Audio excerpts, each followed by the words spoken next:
Hi everyone, today I'm going to make Taro Root Fries or Arbi fries.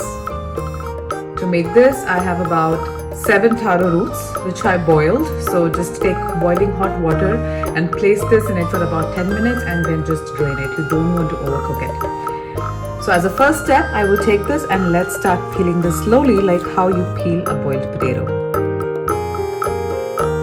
The arbi or the taro root is all peeled and now we will cut them like we cut fries.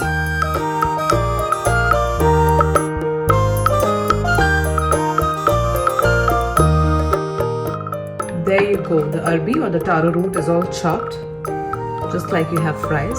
Next, take a big bowl and add in all the taro roots or arbi in it. Add in 6 to 7 teaspoons of oil of choice. I'm using olive oil. You could use any kind of oil that you like. So we won't be frying this, so that's the good thing, but it'll still taste really nice and crispy. But you want enough oil so that this looks good and it doesn't stick, because as you know, taro is very sticky. That should be it. Give this a good mix. Ensure that all of them are well coated with oil. Be gentle because else you'll break this. Okay, that looks good. Time to add all the dry masalas. About a pinch of ajwain or carom seeds, a pinch of asafoetida or hing, red chili powder to taste. I like it spicy, so I'm gonna add almost 1 teaspoon of red chili powder, 1 teaspoon of haldi powder or turmeric powder, 2 teaspoons of coriander powder, half a teaspoon of garam masala powder, 1 teaspoon of jeera powder. Give these a good mix, but be gentle.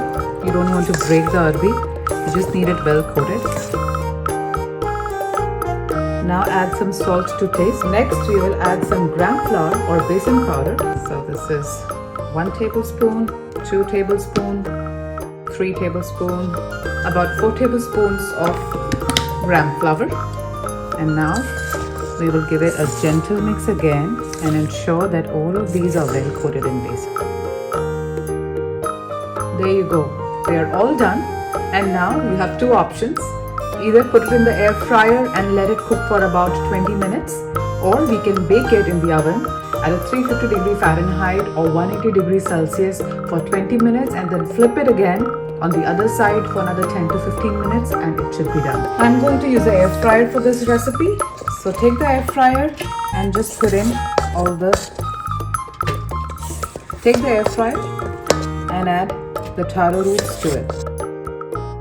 And now let us air fry this. And our crispy taro root or crispy kurkuri arbi is all ready. You would fall in love with how this feels. Enjoy this no-fry snacks with your friends this festive season.